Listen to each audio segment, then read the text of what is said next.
भगवान गणेश की प्रथम पूज्य देव का पद प्राप्त है। भगवान गणेश को विघ्नहर्ता कहा जाता है क्योंकि वे सभी विघ्नों को पल भर में हर लेते हैं। पर क्या आप जानते हैं कि स्वयं विघ्नहर्ता ने भगवान विष्णु व देवी लक्ष्मी के विवाह में विघ्न डाल दिए थे।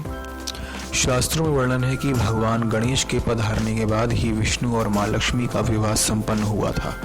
दरअसल भगवान विष्णु ने अपने विवाह में गणेश जी को निमंत्रण नहीं दिया था।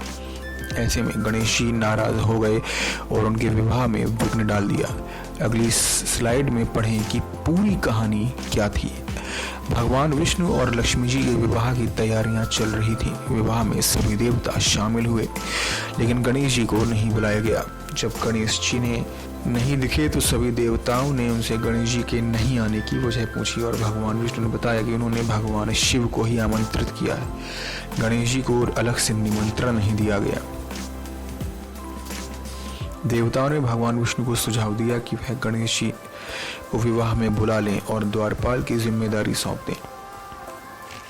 इस बात पर अपनी सहमति जताते हुए गणेश जी को बुलाया गया और उन्हें घर के देखरेख का काम सौंपा। जब विष्णु जी की बारात जा रही थी तो नारद मुनि की नज़र गणेश जी पर पड़ी और उन्होंने गणेश जी को इस विवाह में शामिल न होने का कारण पूछा।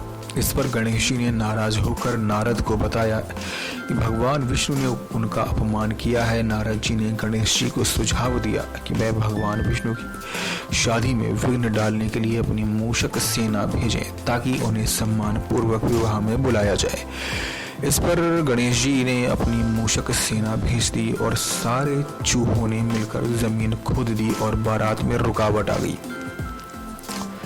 कहा जाता है कि इस दौरान कई रथ भी जमीन में धंस गए। जब सभी परेशान हो उठे तो नारद जी ने सुझाव दिया कि भगवान गणेश को विवाह में सम्मान पूर्वक बुलाया जाए ताकि कार्य सिद्ध हो। इस तरह गणेश भगवान विष्णु के विवाह में शामिल हुए और बारात चल पड़ी। इस तरह विघ्नहर्ता गणेश जी जब भगवान विष्णु और मां लक्ष्मी के विवाह में शामिल हुए तब जाकर यह विवाह संपन्न हुआ। ऐसे ही विचित्र और रहस्यमयी कहानियों के लिए हमारे नेक्स्ट 9 स्पिरिचुअल को सब्सक्राइब करें। नेक्स्ट 9 स्पिरिचुअल से अभिषेक चौहान की रिपोर्ट।